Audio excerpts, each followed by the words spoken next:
Tell me what's wrong and why you never said you felt that way. Guess you're trying to stay strong and fake a smile until I look away. But I've known you too long, it hurts to watch your blue eyes fade to gray as you fade away, as you fade away. Yeah, I'm about to fade away, cause every time I wake up I feel like it's Monday. Something's going wrong with all the chemicals up in my brain. All of a sudden I don't look at anything the same way. Got a buildup of my thoughts sitting in an ashtray. I'm sorry that I'm so inconvenient, okay. Just let me be me and I'll stay out of your way. I can see the way you look at me, I'm such a disgrace. I never really asked to be brought into this place. You wanna love me? Well then baby I have a taste. All the highs and the lows, no you'll never be the same. I don't really wanna hurt you but I can't control the pain. If you're sticking by my side, maybe we could be okay. Okay, maybe you could be the change I need today. I promise that I've never felt this way. I really hope that you will choose to stay through all the pain. I know you told your friend you're not okay, and tell me what's. Hi guys. Hey Cool Gamer. I just got out of the shower. I forgot I had to do live tonight. I don't know how, because I said I was going to do it every day. But yeah, I forgot. I'm just posting this in my groups.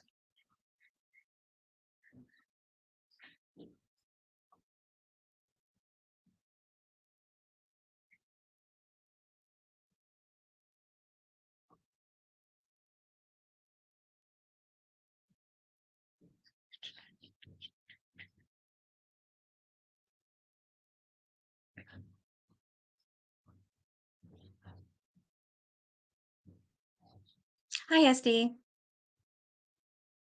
All right. No, none today. She's got a migraine, so she's not going to be here. Sorry, I just got out of the shower.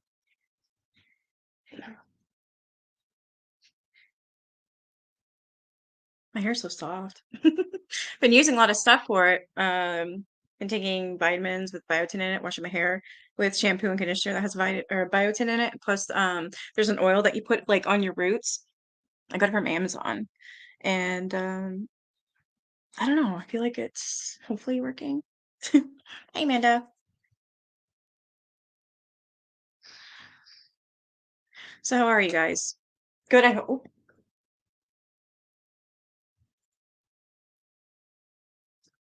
All right, I'm gonna start. Here's my pillow. We're halfway through, so that's amazing. And then I have like 3 more books. I've got quite a few books to read, so we're gonna have to do like a full. Oh, thank you, Brenda. It's wet. Like I just got out of the shower, but I don't know. It just feels healthier. Strong client control. So on the evening of November 19th, Bugliosi attended a hastily convened meeting at the district attorney's office. Yeah, who is a mod here? Oh, SD is. Okay, just want to make sure. In attendance were in attendance were his immediate supervisor, Assistant District Attorney Josh Bush, Aaron Stovitz, also from the DA's office, and from the LAPD, Lieutenant Paul LePage and Sergeant Mike McGann of the La Bianca and Tate investigation teams, respectively. You've been busy? Busy. My son, oh, we woke up to snow. And so first my kid wakes me up at like 4. I swear to God, in the morning. He's like, "There's snow." I'm like, "I don't care." I'm just asleep. So then he gets home from school singing, like, well, trying to sing, but more like shouting, saying, "We're gonna put up the Christmas tree. It's Christmas time in the city." I'm like, "Really? Really?" He's like, "Yeah. When are you gonna put that tree up?" I said, "Well, probably whenever the heck I feel like it, seeing how you never help me anymore." He's like, "It's not a man's job." I'm like, "Really? You're not you're under time." Shit.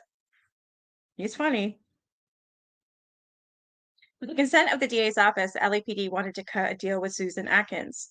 She'd share what she knew about the murder in exchange for immunity. Bugliosi thought this was a grave error. Atkins, he reminded his colleagues, had described personally stabbing Sharon Tate to death and tasting her blood. She admitted stabbing other victims at the Tate house. She had participated in the murder of Gary Hinman, and that was only what they heard so far. Who knows what else she's done? We don't give the gal anything, he claimed to have said. I do agree with that statement, though. She shouldn't have got anything.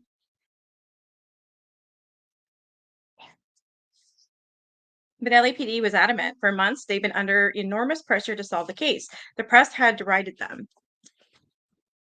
constantly for their failure. Now they could announce their success with a splashy press conference and rush the case to a grand jury.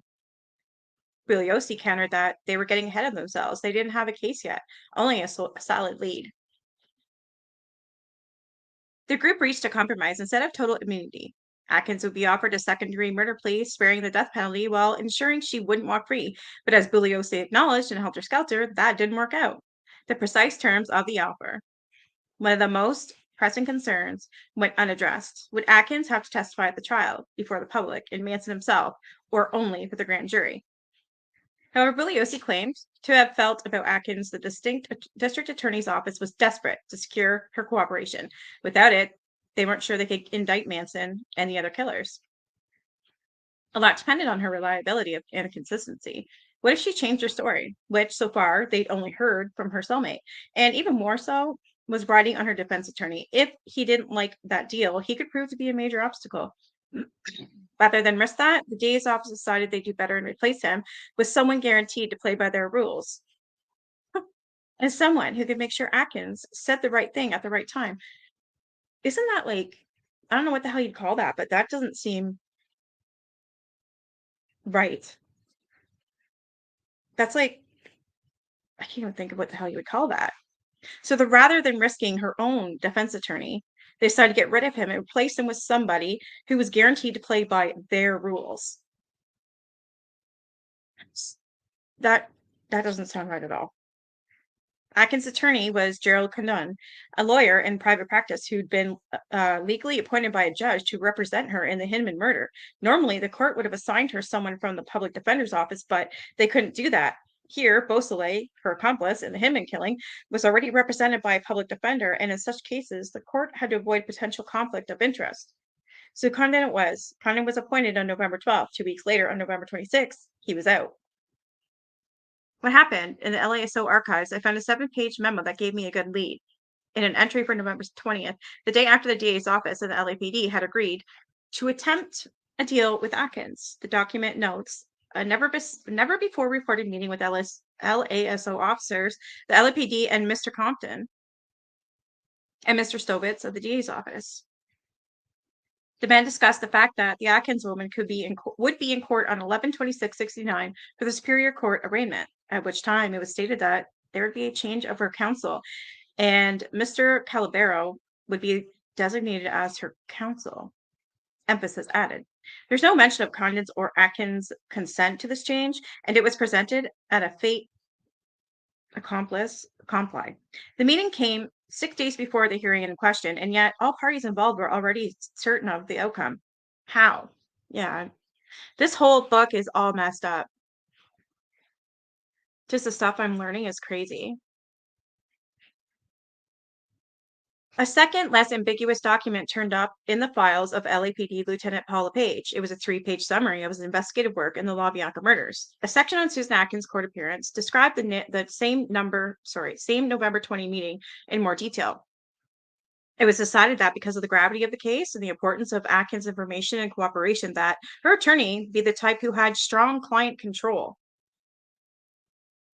Deputy District Attorney Fitz made several inquiries, and it was decided that Condon might not have the necessary control. So literally, they just said that they wanted to control what she says. So couldn't that imply that they made her lie as well? I mean, this stinks.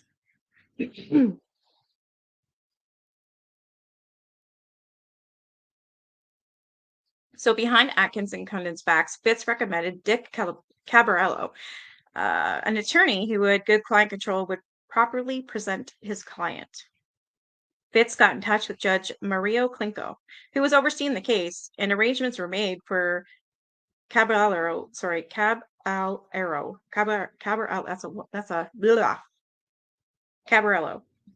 to be appointed as Atkins' attorney of record at her felony arraignment. This was accomplished. This was accomplished, yes, it was, with no small contribution from Fitz, the same DA who inserted himself in the Beausoleil trial. The Beausoleil trial. According to the minutes of Atkins' November 26th uh, arraignment, the judge assigned Cabarello to the case right then and there. No mention was made of Condon's removal or how or why it occurred. The full transcript of the hearing has vanished from the archives of the Los Angeles Superior Court. The court spokesperson told me that a thorough search of the archive produced no results. This whole case stinks. Like, there's way too much stuff wrong with this case. The lying, the cover-ups, withholding information.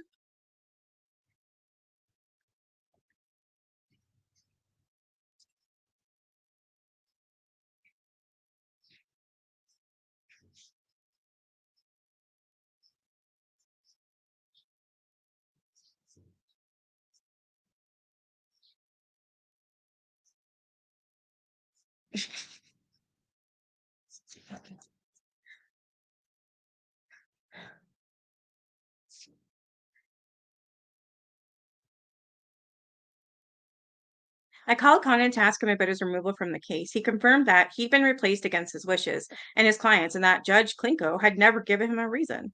Whatever is going through Klinko's mind, I don't know, Condon told me. Atkins did ask that I stay on, he remembered, being temporarily distressed by Klinko's action, but he never complained to the court about it. Once the news came that Atkins was involved in the Tate LaBianca murders, his wife told him she'd leave him if he tried to represent her again. That was that. The LAPD and the district attorney's office had quietly decided that their star witness needed a certain lawyer, whether she or her attorney wanted it or not.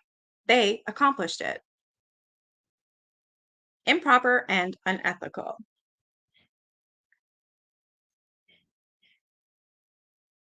In addition to his much vaunted client control, the replacement lawyer, Richard Cabarello, had another quality that endeared him to the DA's office. He worked there himself for 8 years.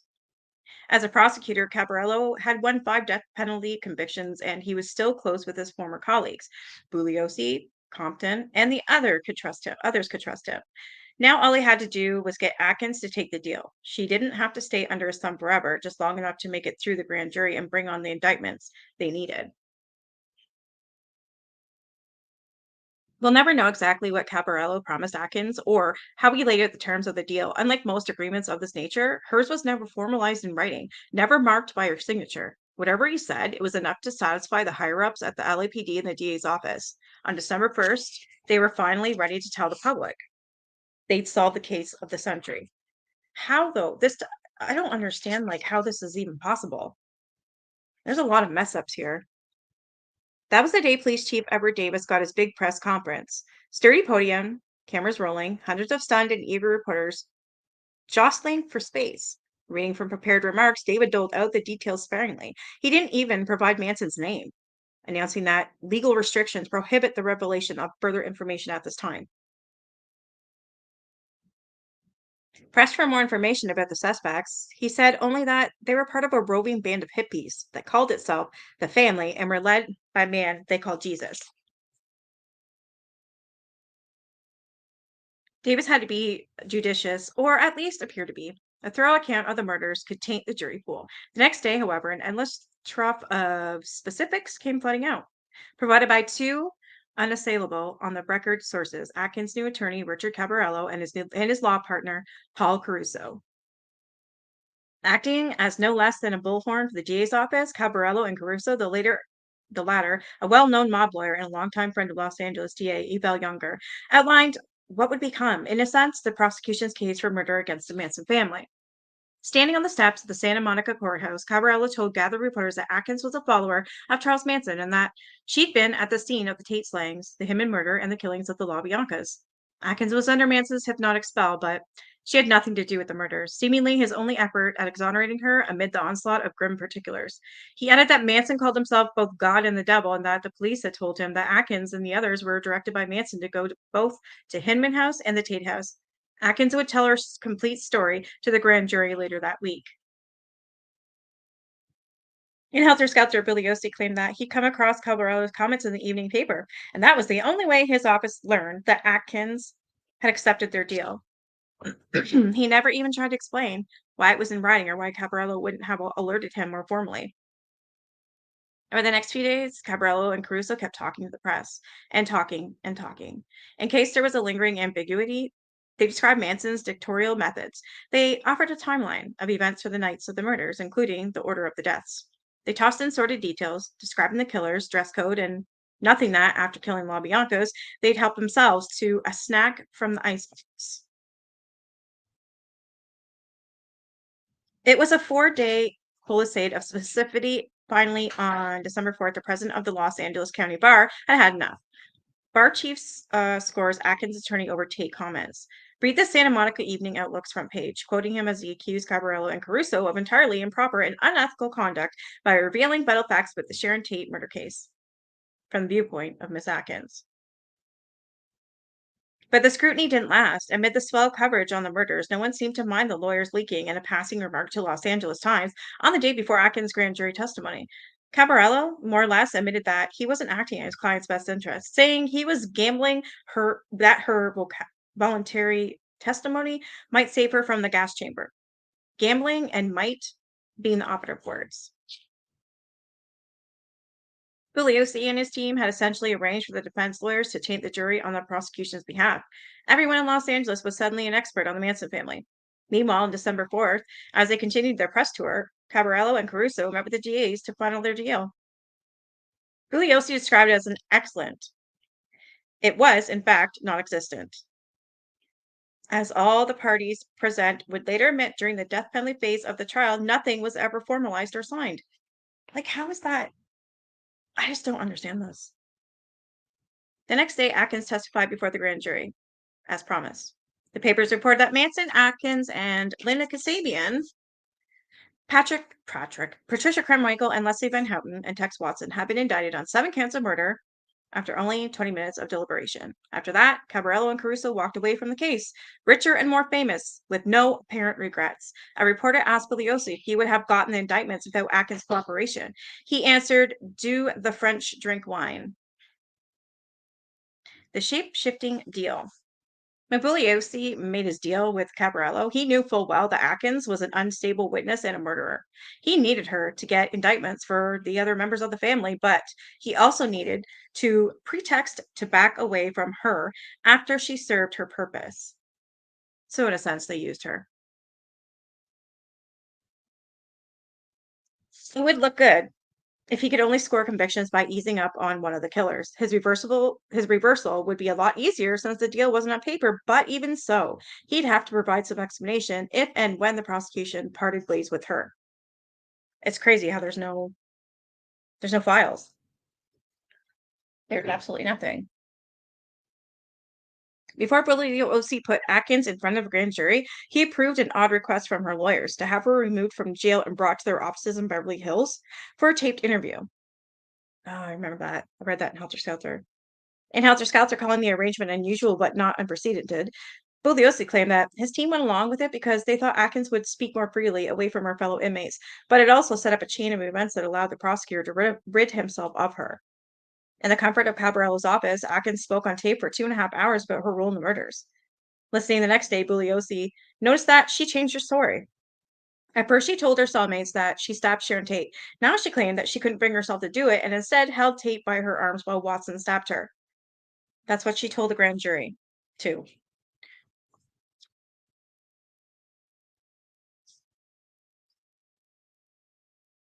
That she didn't kill Sharon Tate, but the discrepancy wasn't a problem for Bugliosi as long as he got his indictments. Imagine that. I've got freaking cat hair, I think. Throughout Helter Skelter, Bugliosi inadvertently proved how malleable the Atkins deal was, describing it in different terms at different times. Early in the narrative, he said that all she had to do was testify truthfully to the grand jury and cooperate with authorities. She'd never have to testify against her co-defendants at the actual trial. In exchange, the prosecution would consider not asking for the death penalty. But after the grand jury, the deal changed. Suddenly, she did have to testify against the others. Without her, we still didn't have a case, Bugliosi wrote. Later still, he said that the prosecution was stuck with Atkins on the stand because of the deal, bemoaning the fact that he'd made an agreement with a killer. I tend to think that it's all rhetorical hand wringing, a way of upping the stakes in this book, when really he knew that Atkins was never going to take the stand. Huh, interesting. Cabarello, in fact, was doing everything in his power to lead his client away from testifying. He allowed Atkins to take visits from her former friends in the family who came bearing messages from Manson. The lawyer knew full well that, given enough exposure to her former lifestyle, Atkins was likely to return to Manson's fold and refute her grand jury testimony. It worked. One day, she called Cabarello and told him that she refused to testify at the trial. It was the first step toward formally undoing everything except the indictments, which couldn't be undone. Bugliosi fretted that he'd lost his star witness. Coming up. But inwardly, he must have been pleased, although he admitted all this from his book. Of course he did.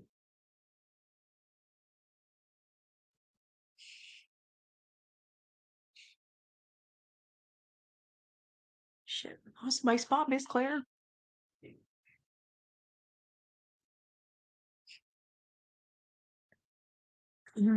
Sorry. So one day she called Cabarello and told him she wouldn't testify, blah, blah, blah. It was her first step toward formally undoing everything except the indictments, which couldn't be undone. No, you can't go in there. Here, come here. You can come over here. Come here. Oh, there you go now. There's get you in here. Huh?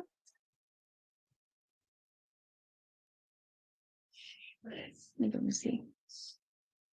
But inwardly, he must have been pleased. Although he admitted it from his book, he was already in negotiations with the attorney of Linda Kasabian, a far more sympathetic witness, to cut a deal and take Atkins' place at the trial. Of course, had Atkins' attorney been independently appointed, they would have reminded the prosecution of the terms of her deal, which precluded her testimony. Yes, no,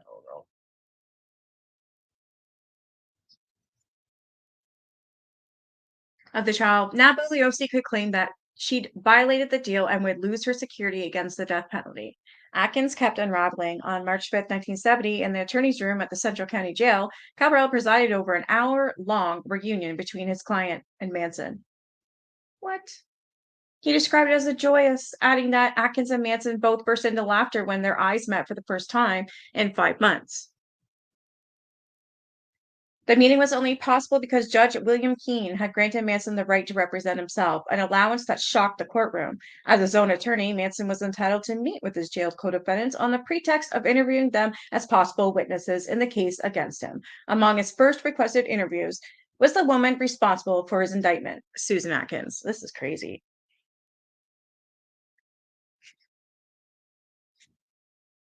After their meeting, a reporter asked Atkins if Manson had ordered her to change the story she related to the grand jury. Atkins responded just as Calvarello and the prosecutors always knew she would.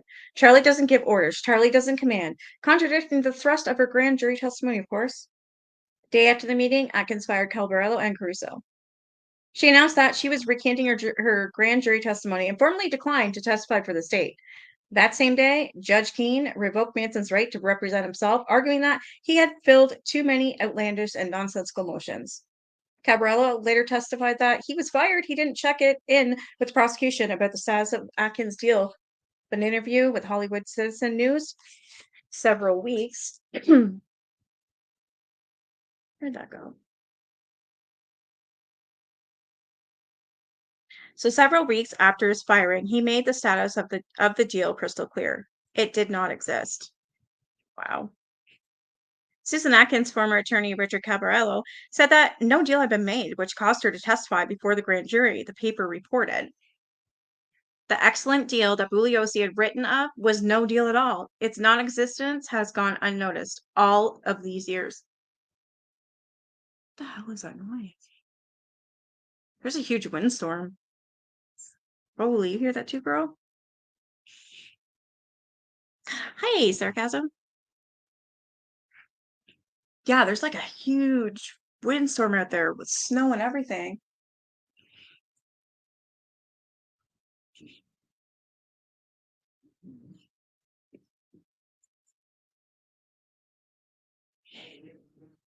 Who cares about the legal vagaries of a confessed killer like Susan Atkins? But without this hoax of a deal, the lawyer swap that enabled it, Manson and his followers may never have been indicted, and the reading narrative of Manson as an all-controlling cult leader may never have come out. Gary Fleshman, Linda Kasabian's attorney, he now goes by Gary Fields, told me that he was convinced the DA was instrumental in getting Dick Cabarello appointed and that Bugliosi never had any intention of keeping his deal with Atkins. They used her to get an indictment, he said, and then they dumped her because they couldn't use her at trial because she was dirty. Yeah. Oh, yeah. Okay. The whole thing stunk to high heaven, he continued. Cabarello and Caruso got away with fucking murder. They sold her down the river. It was stunning assessment from Fields. No one had benefited more from Cabarello and Caruso's dirty dealings than his client, Susan Atkins. Ice cream for Atkins. Cabarello had another coup during his tenure as Atkins' lawyer. He made sure that her story was heard around the world in all its gory, self-incriminating detail. A few days later, Atkins' grand jury testimony, her attorneys met with self-described Hollywood journalist and communicator named Lawrence Schiller to negotiate the publication of her firsthand account of the murders. Essentially, the text would be an edited transcription of the recording she made in Cabarello's office, with her byline slapped on it. Cabarello and Caruso later claimed that they intended for the story to appear only overseas, far from the eyes of any potential jurors in Los Angeles, but as was such, not the case. On Sunday, December 14th, Atkins' byline headed on the front page of Los Angeles Times. Her piece ran to 6,500 words, spilling across 3 full pages. The piece was an immediate sensation, far away, the most robust account, far and away the most robust account of the Manson murders available to the public. Readers in Los Angeles and within 24 hours in nearly every place on the planet with a printing press now had all the lurid details, including those that had been kept from the public by both the prosecution and the other killer's defense attorneys. The piece spiked a vulgar account of the bloodshed with hints of Atkins' naive girlishness. My lawyer's coming soon, it ended, and he's bringing me a dish of vanilla ice cream. Vanilla ice cream really blows my mind. As Rolling Stone put it later, any doubts about Manson's power to cloud men's minds were buried that morning between Dick Tracy and one of the world's greatest real estate sections. And that, it seems, was the real purpose of the piece, to eliminate any doubts about Manson the public might have had. In just the first column of the article, Atkins used the word instructed 5 times in reference to Manson's role in the killings. Everything she and the family did was on Manson's orders, she said. He was a criminal mastermind, a cult leader, a conspiracy lunatic. The task of assembling an unbiased jury was suddenly a lot harder. A spokesperson for the Southern California branch of the American Civil Liberties Union told Newsweek the interview makes it all but impossible for the defendants to get a fair trial in Los Angeles. Bugliosi, craving convictions and the deluge of publicity from a high-profile trial, was presumably unbothered by this. But Cabarello should have been bothered, even though this piece was in effect a continuation of many detailed press conferences he'd given. He went through the motions of outrage, claiming to be shocked and surprised. He told the press that Schiller had double-crossed him, breaking a promise that the story wouldn't appear in the United States. Although Cabarello threatened lawsuits, they never materialized.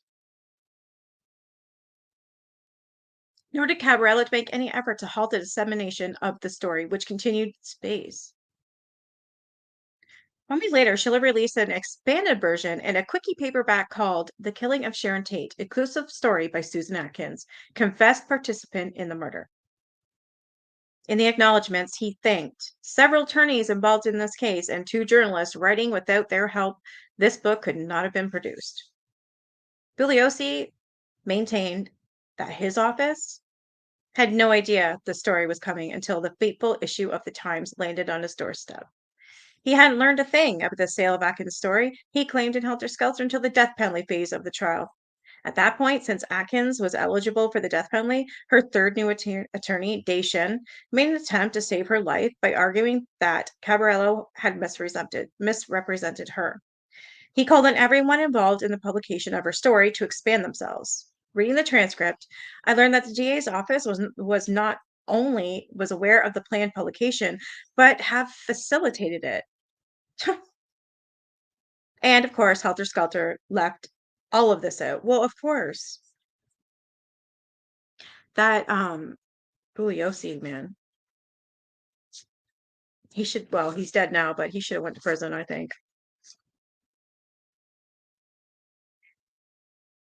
The key to the scheme was Lawrence Schiller, the so-called communicator who brokered the publication deal. This wasn't Schiller's first high-profile article. Among other pieces, he'd arranged to publish the deathbed confession of Lee Harvey Oswald's murderer, Jack Ruby, nude photos of Marilyn Monroe, and photos of the comedian Larry Bruce lying dead on his bathroom floor.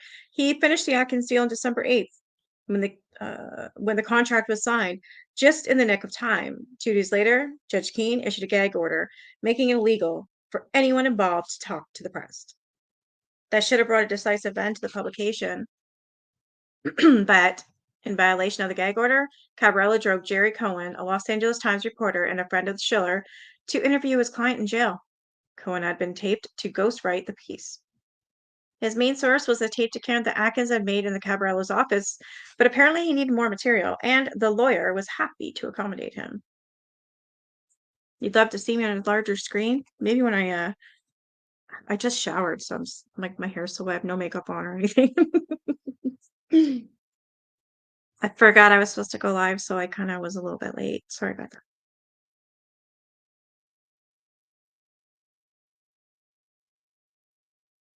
Oh, I can't see my kitty really. They can't see you, my love. In the car that evening, besides Cabarello and Cohen, were Schiller and a stenographer, Carmela Ambrosini. At the jail, Cohen and Ambrosini were inside to interview Atkins. The purpose of this visit, as recorded in the visitor's log at Civil Brand, was to discuss a future psychiatric evaluation. Remember, Cabarello had earlier claimed that Atkins could speak safely only at his Beverly Hills offices? Now a journalist and a stenographer were talking with her right there in jail. They spoke for about an hour. When they got back in the car, Cabarello made an unusual demand of Ambrosini. He told the stenographer to pull out a small section of the tape from her machine, maybe about 3 minutes worth, and give it to him. Cabarello ripped the tape into tiny pieces. What? Ambrosi later testified that, and then threw them on the floor of the car. Then he picked them up from the floor and put them back into his pocket. On the stand, Cabarello finally admitted that he taped a section that the taped sections contained comments from Atkins suggesting that she'd lied to the grand jury at his direction.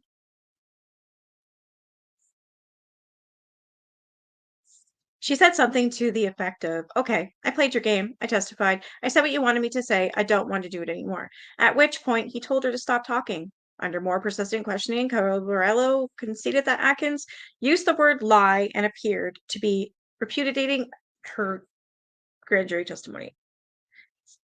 This is such a fucking wormhole. It was the closest thing to an admission, that Cabarello had manipulated Atkins, that her testimony and all the indictments that stemmed from it were unreliable. But then again, because Atkins was a confessed murderer, this hardly seemed remarkable to the media. And of course, the story of how Cabarello and Caruso became Atkins' attorneys was locked in police vaults until I found it. I'm glad he did. Something very smelly, this one's titled.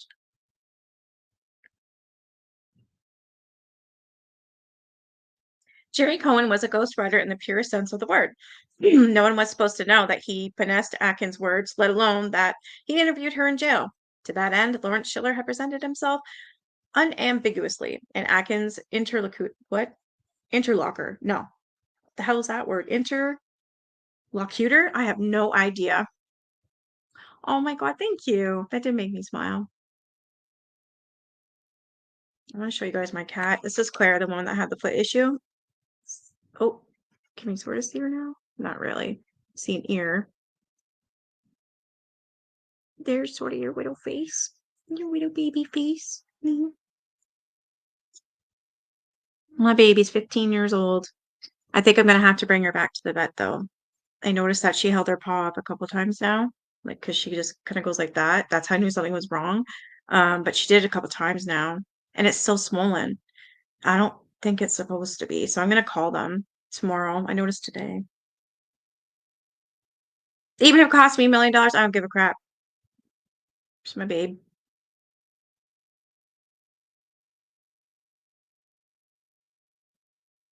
So to that end, Lawrence Schiller had presented himself unambiguously an Atkins interlocutor. I will be the first and the last newsman with whom Susan Atkins can speak freely until her fate is decided. He wrote in a paperback version of the Atkins story. Wow. In fact, Schiller had been sitting outside in the car while Cohen talked to Atkins in jail. After that interview, Cohen ripped through his ghostwriting in 2 days at Schiller's house. Schiller made three carbon copies of the finished piece, one for Cabarello and one for a German editor who bought the translation rights, and one to be flown overseas to London. News of the world.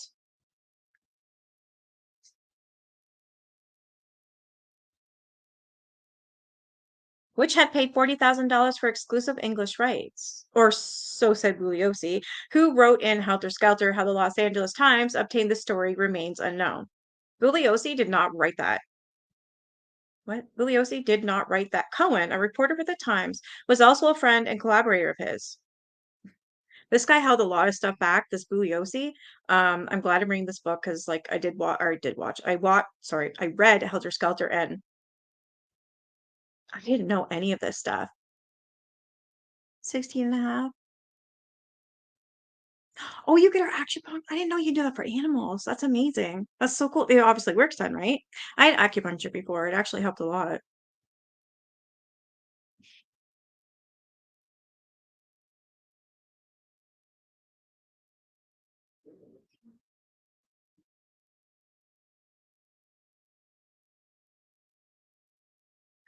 That relationship came out only when Bugliosi himself appeared as a witness during the trial's penalty phase. Under cross-examination, he admitted that he'd known Cohen for the last 2 or 3 years. As he later confirmed to me, he was collaborating with Cohen on a book of his own.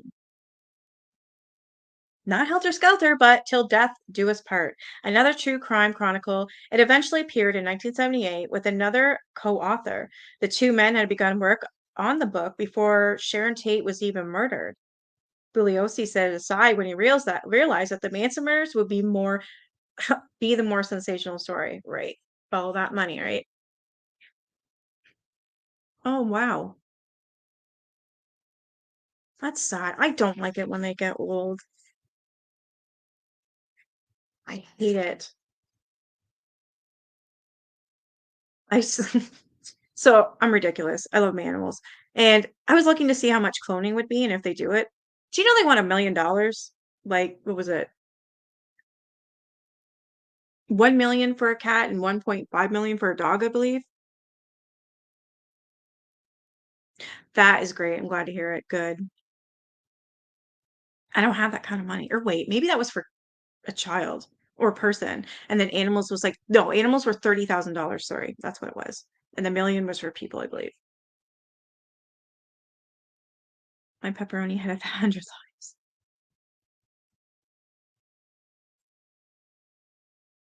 They never proved it, in part because Jerry Cohen had dodged subpoena servers, and never testified. But certainly it was a point in their favor that Bugliosi had admitted his working relationship with the reporter who ghost wrote the story, and that said reporter worked for the same newspaper where the story eventually appeared.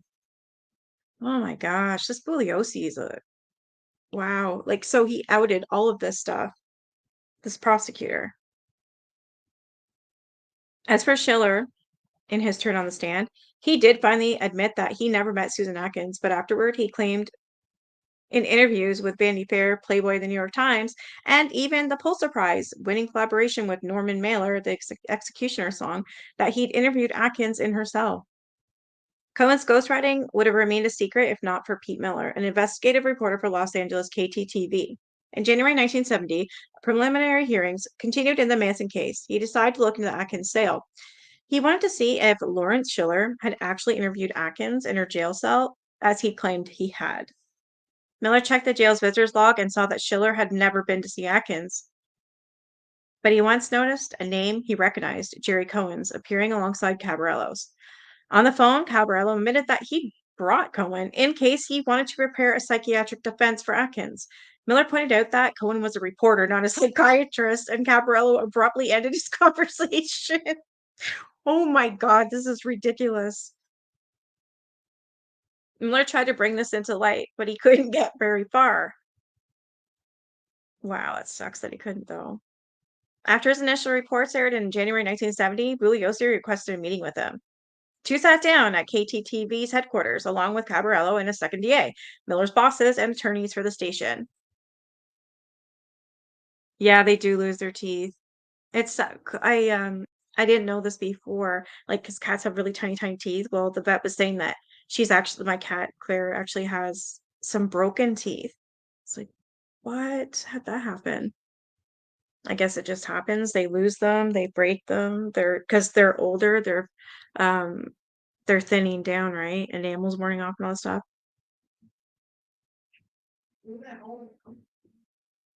$10,000. That's insane. Time to just, I guess, stick to the wet food or pour some water or something on the hard food to soften it up. Wow.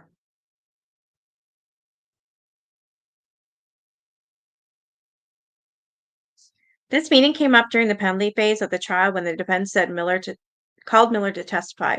He tried to say what they discussed and why no more stories aired after the first one, but Bugliosi objected every step of the way.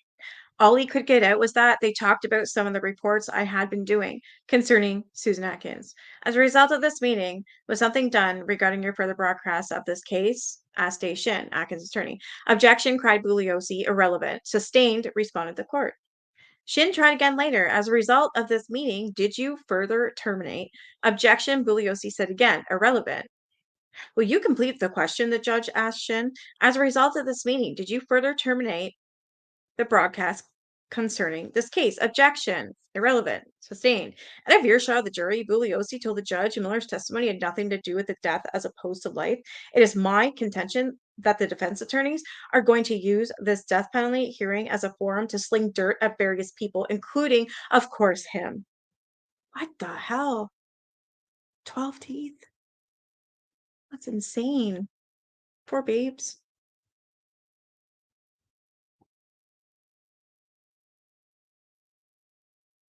The judge said he wouldn't allow any mention of what happened at the meeting. It constituted hearsay. That is some bullshit. They should he wow. This case is so messed up. It's so many things wrong with it. Like I said, so many lies, so many cover-ups. Wow. Thus, the prosecutor kept much of Miller's investigation under wraps. Most of the media covering the trial never even mentioned the Miller appearance. The Los Angeles Times omitted him entirely, focusing instead, as they always had, on the litany of bizarre behaviors from the defendants and their supporters outside the courthouse. Under oath, both Bugliosi and his co-prosecutor, Aaron Stovitz, denied that they knew about the Sale Back-In story before it was published. Maybe inadvertently, Richard Cabarello impeached their testimony. Under questioning by the defense's Irving Kanarek, Cabarello said, I did state to someone at the district attorney's office, I believe it was Mr. Stovitz, I may be wrong, but I had entered into the arrangement for the sale of the story, and they were upset. Who's they? Kenrick asked. I believe Mr. Stovitz was there, and I'm almost positive someone else was there, but I cannot recall who. Kenrick did his best to bring out the implication that this someone else was Bugliosi. Calabarello, in a response worthy of the CAA, neither confirmed nor denied it. After the Atkins story came out, Lawrence Schiller spoke in Newsweek, which asked how he'd been able to penetrate the security surrounding the state's star witness, risking a mistrial by publishing her story. He answered with a grin, let's say this, the prosecution didn't put up any obstacles. Wow, this story just keeps getting worse. I was more than ready to believe him on that count. But what about the judge, William Keene? Why didn't he put up any obstacles? The worldwide publication of Atkins' story was about as blatant a violation of his gag order as one can imagine. But he never held Cabarello and Caruso in contempt. In a story for the Los Angeles Free Press, Ed Sanders, who would go on to write the family, who would go on to write The Family, he argued that Judge Keene must have known in advance about the publication, letting it slide because he, like Bugliosi, wanted the publicity from the case. Keene was considering a run for district attorney. After Atkins' story was published, Linda Kasabian's attorney, Gary Fields, filed a motion to dismiss the case because of the unfair pretrial publicity. Judge Keene denied that motion despite abundant evidence of publicity. That's where the story is, Fields told me at 30 years later. Something very smelly here. A strange little guy. Must be Manson they're referring to. Richard Caparello refused to discuss the case with me. The answer is no, thank you, he said on the phone. I asked him why not. The answer is no, thank you, he said. I tried one more time, saying I want to discuss the sale of the Atkins story. The answer is no, thank you, he shouted, hanging up the phone. Wow. Lawrence Schiller wouldn't talk to me either. And Jerry Cohen had died by his own hand in 1993. Oh, wow. Looking into those two men, I found that throughout the 60s, their journalism had often gotten themselves mixed up in furtive arrangements. In 67, Schiller had published the first book to attack the conspiracy theorists around John F. Kennedy's assassination, staunchly supporting the official explanation for JFK's death. The same year, foreshadowing his feat at Sybil Brand, Schiller wormed his way into the Dallas hospital room of Jackie Ruby, who killed Kennedy's assassin, Lee Harvey Oswald. The report emerged from only recording ever made of Ruby's confessing to the murder. Schiller released it on vinyl that year. Notably, he taped Ruby saying that he hadn't killed Oswald as part of a conspiracy, thus shoring up the government's official line.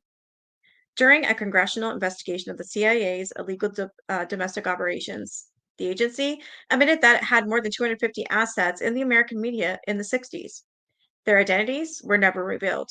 Mark Lane, who'd written the first book questioning the findings of the Warren Commission, the investigative committee appointed by President Lyndon Johnson, which concluded that Kennedy was killed by a lone assassin, believed Schiller was one of those assets, and Jerry Cohen too. Lane believed they'd been tasked with disrupting investigations of the Kennedy assassination. In testimony before Congress, Lane charged that the CIA had paid Cohen to smear him in the press. I can never prove that, but I did find a trove of documents in the National Archives showing that Schiller had been acting as an informant for the FBI in 1967 and 1968, sharing confidential information with the Bureau about Mark Lane's sources. His work as an informant continued under the cloak of his reporting for Life magazine. Yeah, they don't tell you, right, when they do something, and then they charge you for it. It's like, you could have asked me. There goes my grocery money. Thanks a lot. Oh, fuck, there's my rent. Yeah, because you didn't get told. Yeah. Sorry. I'm a boogin.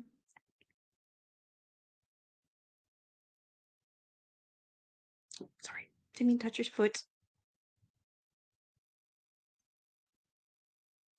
So, which was later named in 1997 Rolling Stone Story as one of the publications that provided CIA employees with cover. Schiller tracked down authorities who were investigating potential, what the hell's that word? Malfeasance to the Kennedy assassination, using his press credentials to obtain interviews and then sharing his findings with the FBI. He written to J. Edgar Hoover to say that he was in possession of the names and whereabouts of the confidential informant whom Mr. Mark Lane refused to identify. In his testimony to the Warren Commission, Schiller dug up information about officials looking into the CIA's involvement in the Kennedy assassination. According to memos, the FBI eagerly awaited Schiller's information. Others had made similar claims about the Cohen and Schiller. Pete Noyes, a TV investigative reporter who'd written a book on the assassinations of President Kennedy and his brother Robert, said that Cohen, a friend, had pressured him to abandon the project. If Noyes dropped the publication of the book, Cohen promised him a plum job at the Los Angeles Times. Wow. Noyes declined the offer, but he was disturbed by how much Cohen knew about his unpublished work. A few weeks later, he was fired from his job at CBS News. Cohen was a strange little guy, Noyes told me. He wondered why his one-time friend tried to quash his book, and he suspected that Cohen had played a role in his firing too, although he could never prove it. Noyes was fairly certain that Cohen was a CIA asset. Wow.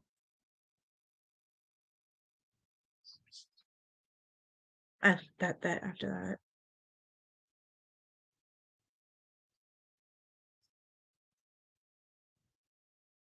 Coda, what did Atkins really say? Since Atkins, sorry, Susan Atkins' testimony was the blueprint for the official narrative of the murders, but if it was sharp to serve the prosecution, how much of it should be believed?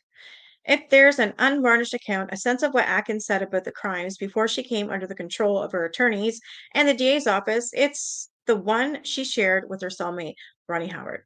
We'll never get to hear the account verbatim, but close there's something that comes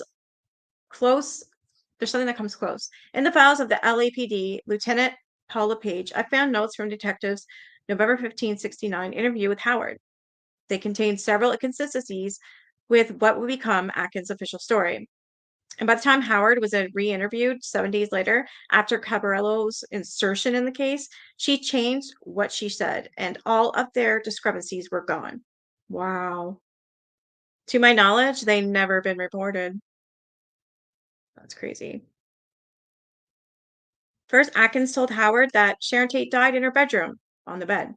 Later, she was said to have died in the living room. Second, she said that the killers were tripping on LSD that night of the Tate murders. If that were true, the defense could argue that they had diminished capacity, thus sparing them the gas chamber. Bugliosi wanted to eliminate that possibility made by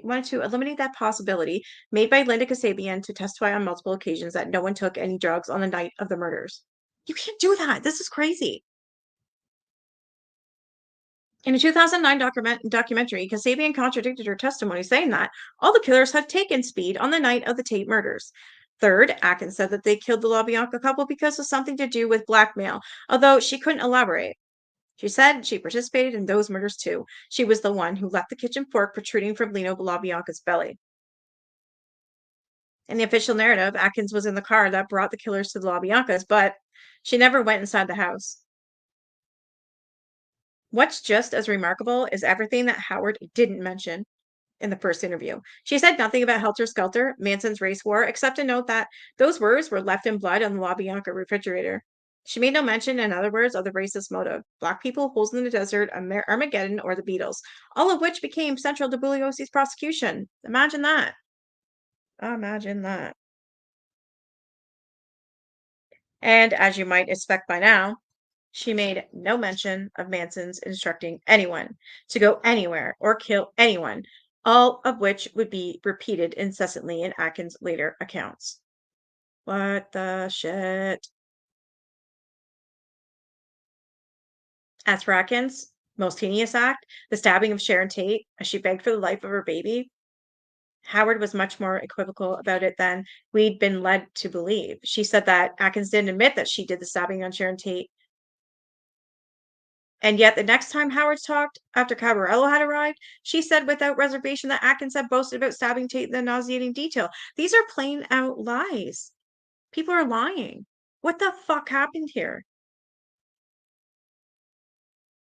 Honestly, this is disgusting what I'm finding out.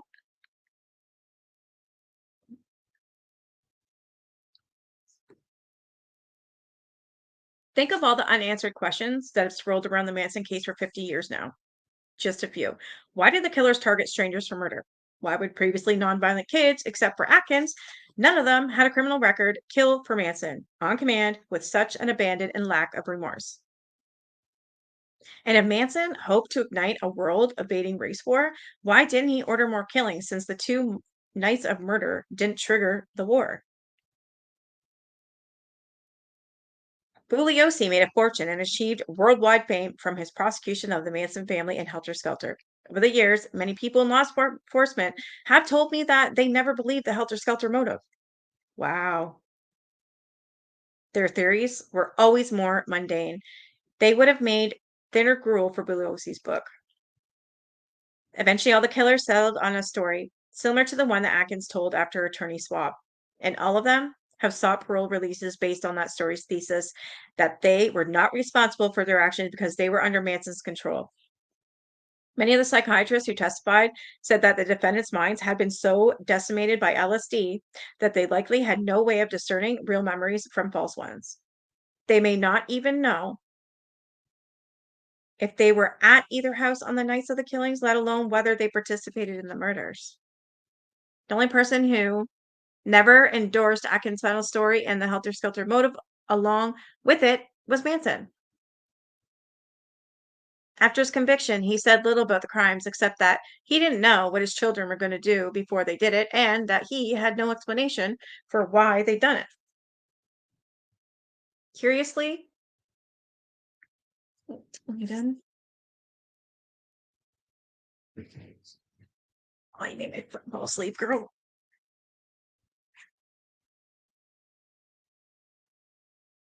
Great. Where the heck was I?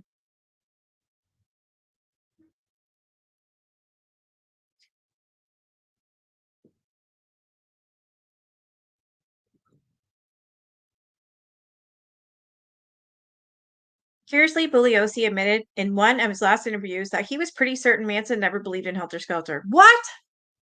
Then the whole case should have been thrown out. What the hell?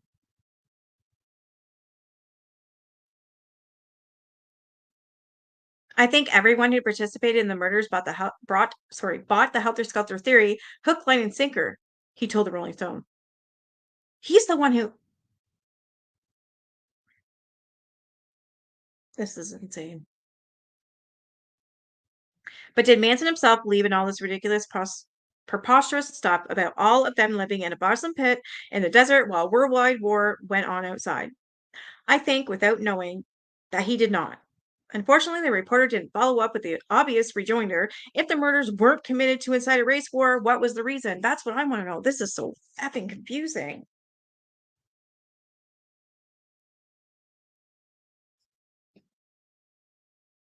As I mentioned before, there was because Bugliosi was the main one, um, constantly telling everyone that it was a race war, it was helter skelter, and blah blah blah.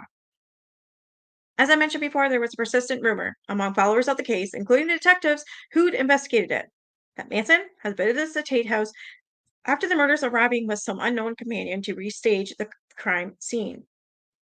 If it's true that Susan Atkins' story was a product of careful sculpting by the DA's office, the prospect of Manson's visitation isn't nearly as far fetched as it would be otherwise.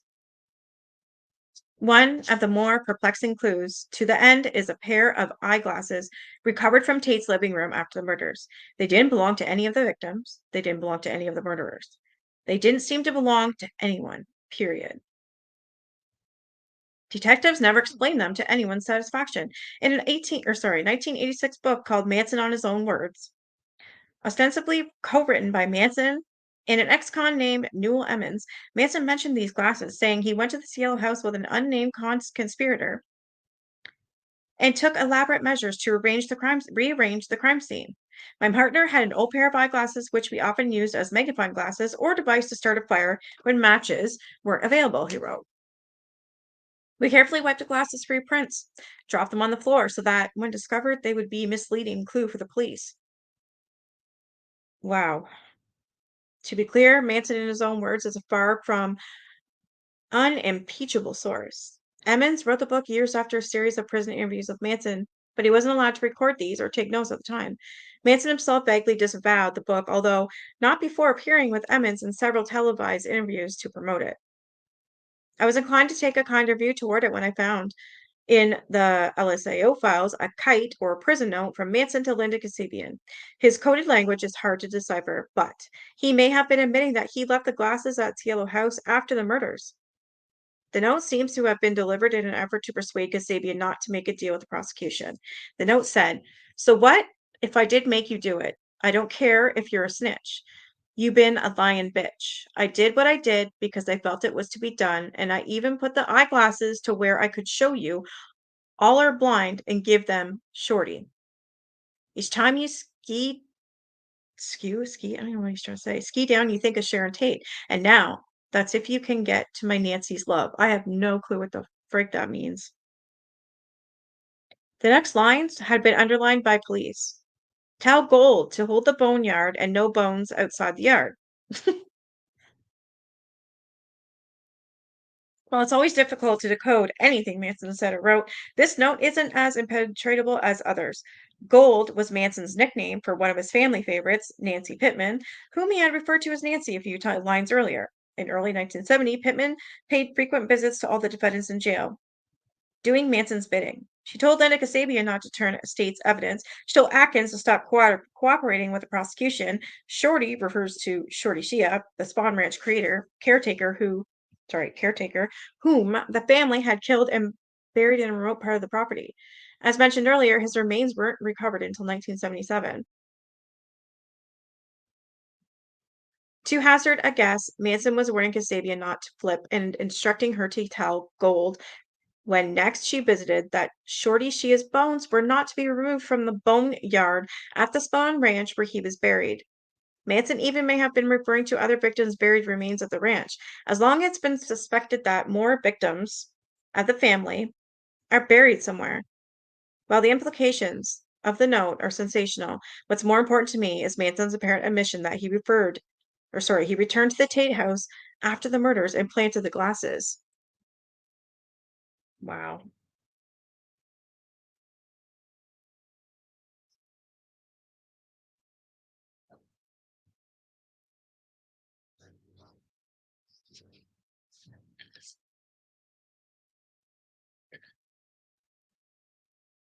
I expected investigators to dismiss the possibility of Manson's meddling at the scene, but some were open to it. Late in my reporting, I spoke to Danny Bowser, a retired lieutenant from the LAPD homicide squad, who'd never given an interview about Manson. In 1965, Bowser had been appointed for the first commander of the LAPD's new Special Investigations Section, SIS, and a light high-tech unit that served as professional witnesses by running covert surveillance on known criminals.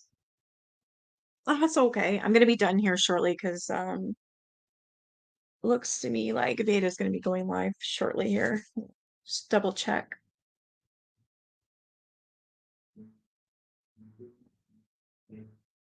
All right, half an hour. She'll be live.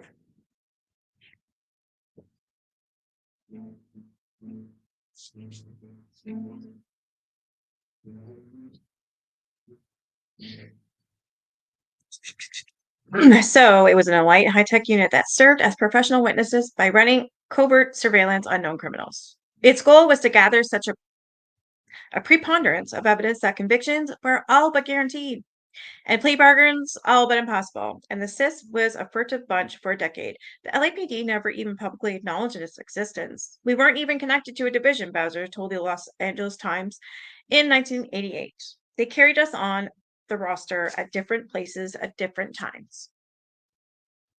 That was the only time Bowser ever commented about the SIS. A second piece, where the SIS was called the Death Squad within the LAPD because its members had killed 34 suspects since 1965.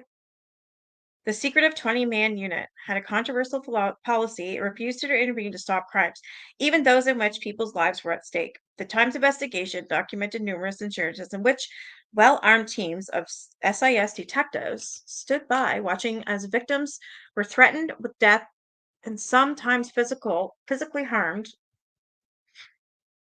by criminals who could have been arrested beforehand. The later piece in the Times reported that even within the LAPD, SIS officers are known for a fearsome and mysterious bunch. Some of their colleagues repeat unsubstantiated and rigorously denied rumors of SIS officers conspiring to shoot suspects and celebrating gunfights with kill parties. Wow. Oh, this sounds amazing. I want to move in. I want some pico de gallo. I want some guacamole. Now I'm hungry. I'm always hungry. Always hungry. Hungry, hungry, hungry.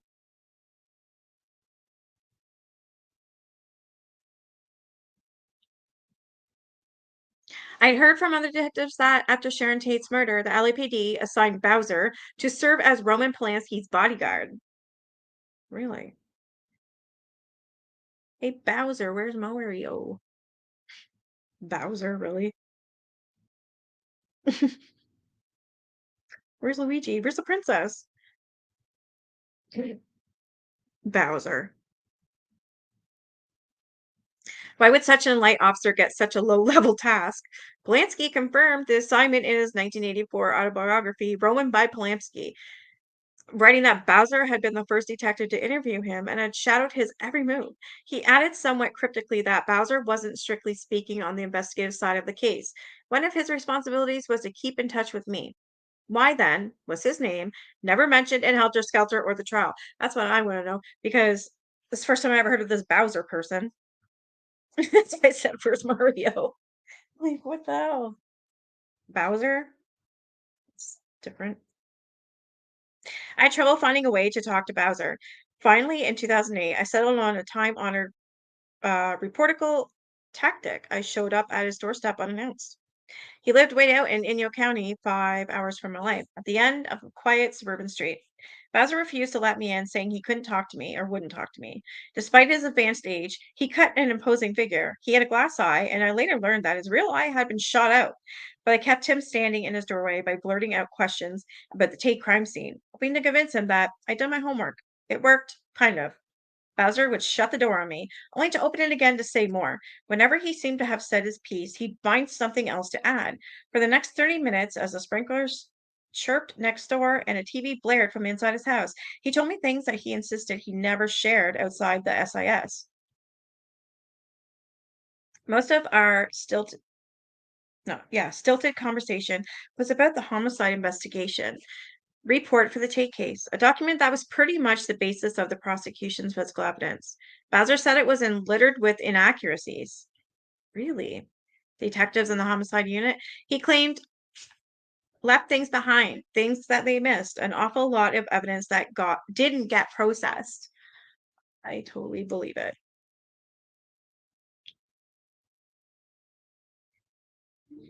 At least two key pieces of physical evidence weren't in fact discovered at the crime scene the morning of the murders, although more than a dozen police officers and forensic investigators had testified that they had been. Like, how does that happen? You can't. You can't. This whole thing should have been thrown out.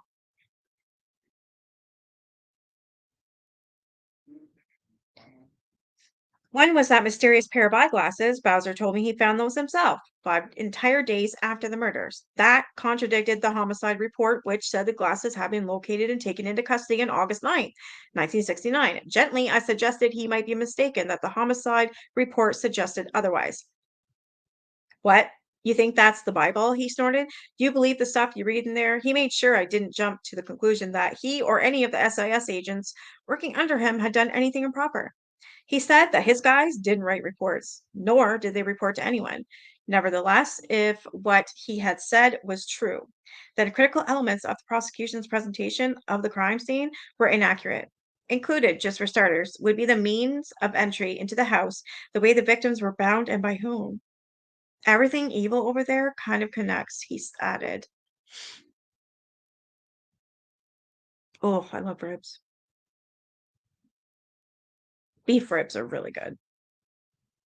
If he was accurate, then all those cops, his colleagues at the LAPD, had lied under oath, I reminded him. Did you see any of my guys on the stand? He asked. And he added that I wouldn't find any of his guys named in the police reports either. He was right. Toward the end, Bowser toyed with giving me a proper interview. I was going to give you my number, he said before shutting the door again, to protect you from stumbling over your dick. I changed my mind. I waited a good 10 minutes, but the door remained closed this time. And I finally left. 2 years later, in 2010, he died. As I drove away, my mind was awash with possibilities. I'd always wondered about the crime scene discrepancies. I wondered if Bowser, just by alleging that the crime scenes had been presented incorrectly or possibly even staged, was pointing to other reasons for the murders. Or other people, perhaps, involved in covering up what really happened. I had to think of Reed Whitson and his claim of having gone to the crime scene after the murders but before the police had arrived. All of this is compelling evidence of a different scenario for the crimes, but I'll be the first to admit that it proves nothing for certain. I do believe it's possible that there was another reason for the Tate LaBianca murders, and I do believe The crime scene suggests that the sequence of events, as we know, it was wrong, but our best chance to learn the truth vanished in November 1969 when the DA's office put Susan Atkins' testimony on lockdown. The question remains, why? I'd love to know why. I'm going to stop there. So now tomorrow night we're starting off on channel 9, chapter 9, and this one's called Manson's Get Out of Jail Free Card. Okay.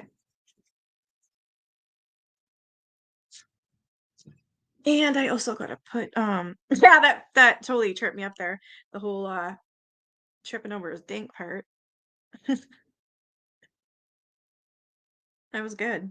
But then they said that he passed away, so I felt like crap laughing, but I didn't know what was coming.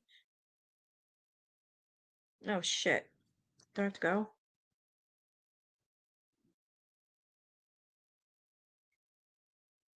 He gave me the wrong link.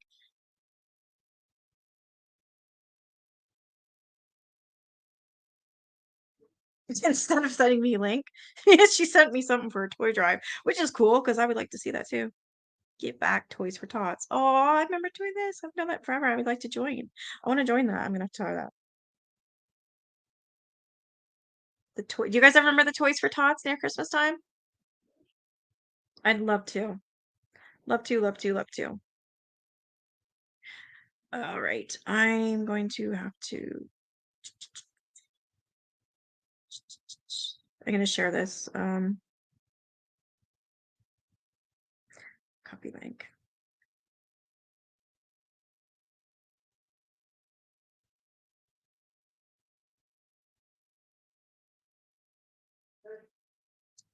It was funny. It's okay. Don't worry.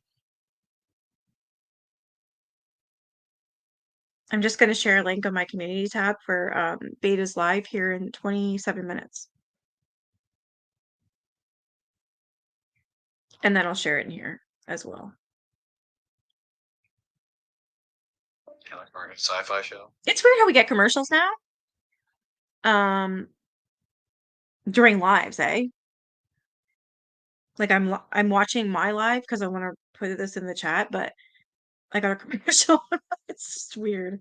Like I'm watching 2 commercials right now.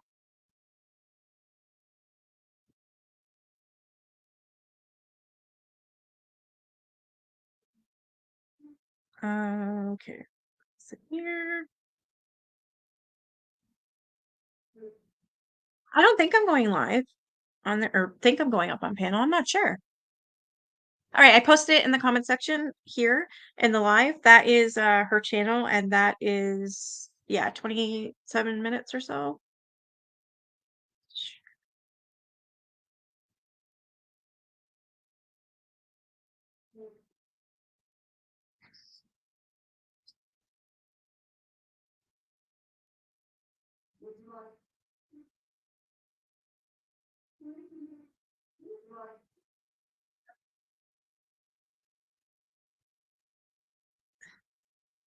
People are already in there being an ass. Okay, my bad. It wasn't an ass. It was somebody else. I'm gonna watch her. I probably won't comment. Brenda, I'm gonna be there. I don't want you to be afraid, and I don't know what happened with you. I have a feeling I kinda, but you never told me. So, um, if you want, we can talk behind the scenes. Absolutely. I'll always be here for you. I love you, girl. You're great, and you're not gonna be scared away. F that. I won't allow it.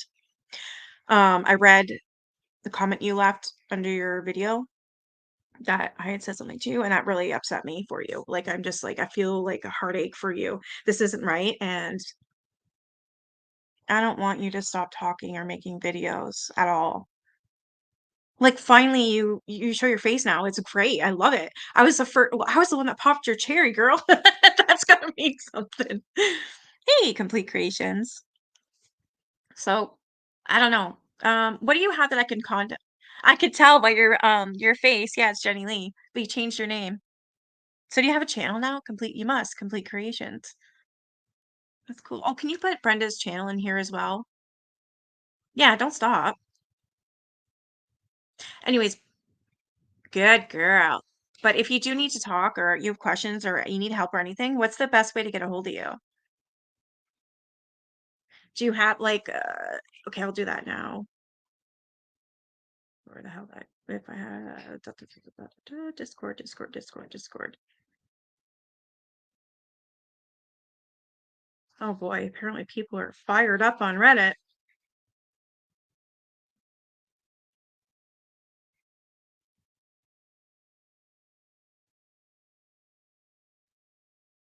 Did I just get fucking doxxed again? Are you kidding me?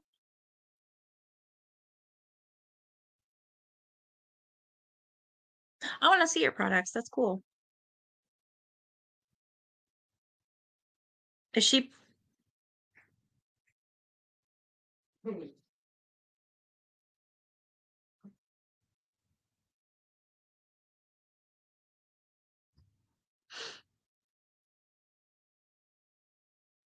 Maybe see if I don't know. She keeps there's something wrong. She keeps bugging.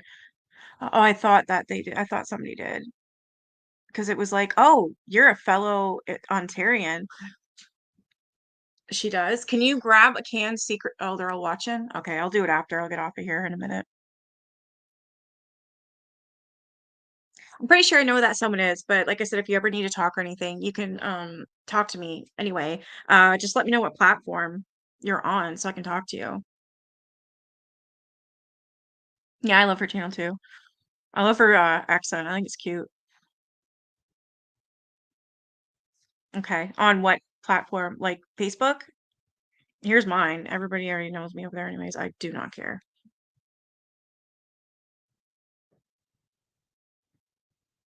That's me on Facebook. If you want to add me as a friend. I don't know if we are or not. I can't remember. Yeah, share her channel too, please, Curry. Teresa, or did you already do it? You did it. Good, good, good, good. I'm just gonna check Discord real quick because I do have a request from somebody. At least I think I do.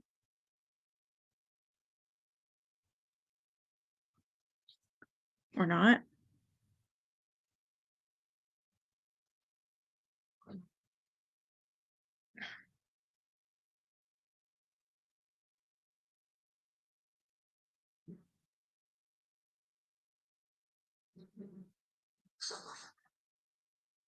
How the hell do you even look for a friend request? Yeah, that's wait, I'll have to ask Teresa. Teresa knows better than me. That's me, right? Nikki 1656. Oh, you don't do Facebook. Okay. Do you do oh yeah, you do Twitter, right? Or even IG. Hey mom, Tony's becoming more smarter and more stupid. Be mean to Claire. You know, it's like she can open my door now. She freaking like can open it like the most way, and she's scratching like the freaking, and she knows like, oh, here she comes. Because she wants, I don't know, her obsession with wet food lately is just crazy. How the hell do I? Yeah, it's Nikki 1656, right? That's what I thought.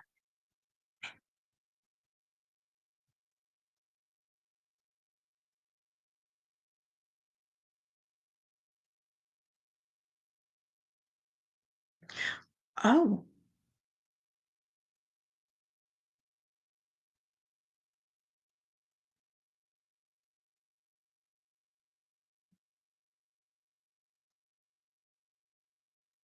Yeah, I don't see any the.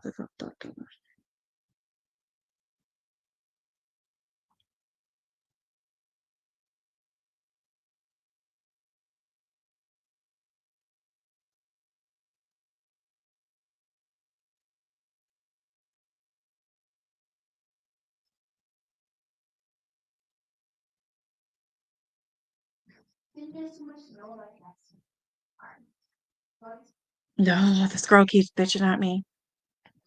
Yeah, 1656.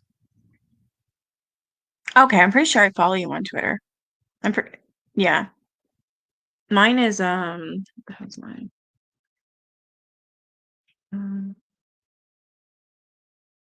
yeah, that's me on Twitter, just in case. I'm trying to get her to, give me, or somewhere where we can chat privately because there's some stuff going on with her too, and I don't want her to feel like she's alone.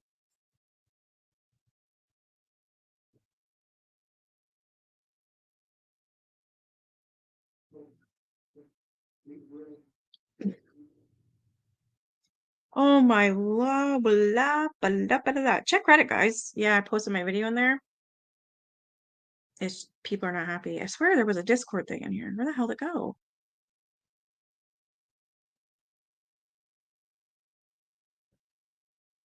Yeah, it says right there.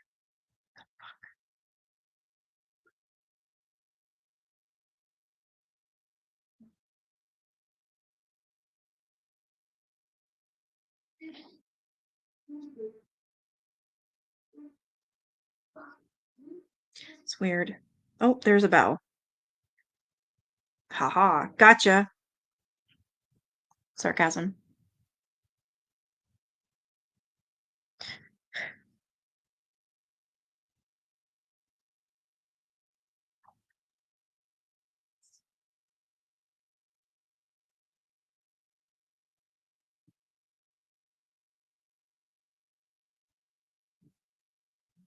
How abusive process is a valid tort law claim.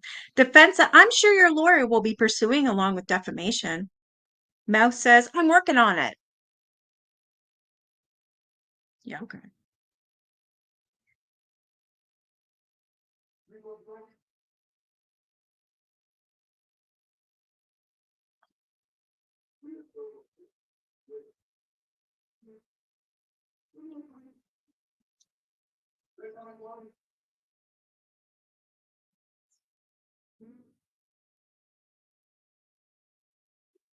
Yeah, okay, good. We can always message on Twitter. Same with like Rabbit. I really like Rabbit. Shirley likes you as well.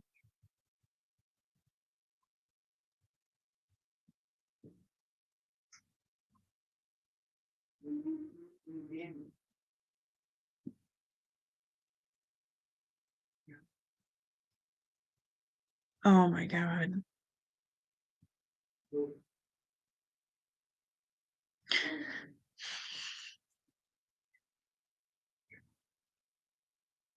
Yeah, I'm on Twitter. I'm on Instagram. I have two accounts on Instagram because I forgot my what do you call it? My password, so I've got two of them. Yeah.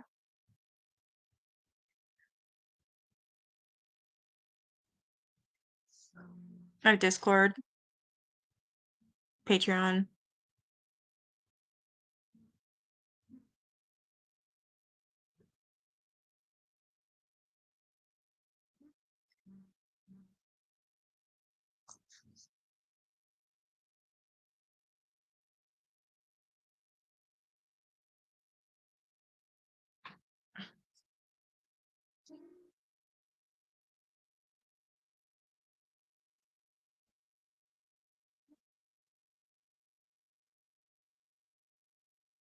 All right, I will let you guys go. I'm gonna try and grab something quick to eat before this live in case she wants me in pain a little.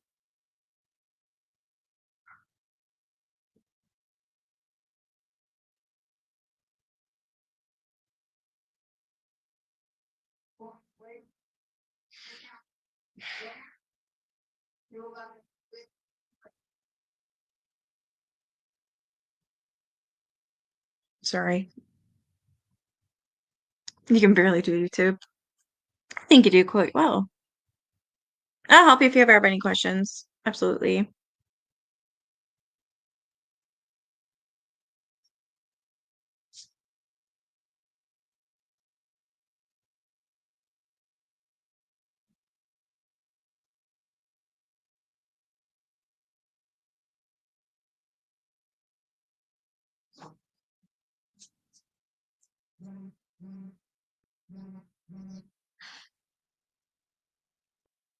Hey, I am.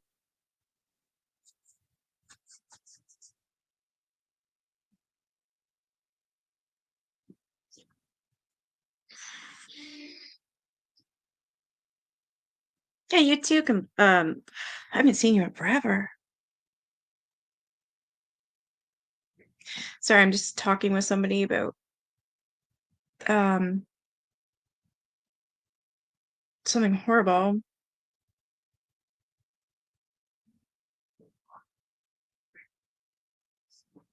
Oh, you were there, you just didn't speak. Beta just texted me. She said she's going live. So.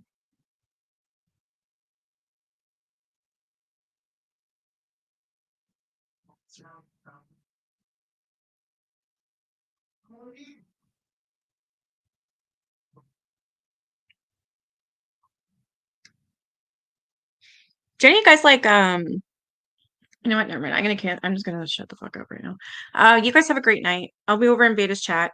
So you guys by all means come over there. Because then you'll find out what actually happened today. So basically there was a lot of people saying that there was no TROs on Carla or KJ. Well, there was, and I proved that in my video today. But the thing is they were dismissed because of guess what? Jurisdiction. So Beta still has every right to file. The judge told her so. She's more than able to file as long as it's in Minnesota. And well, we'll be finding out exactly how KJ and Charla are even worse than what I thought. But anyways, you guys have a great night. She'll be live here in any minute. All right, have a good night, guys. Bye.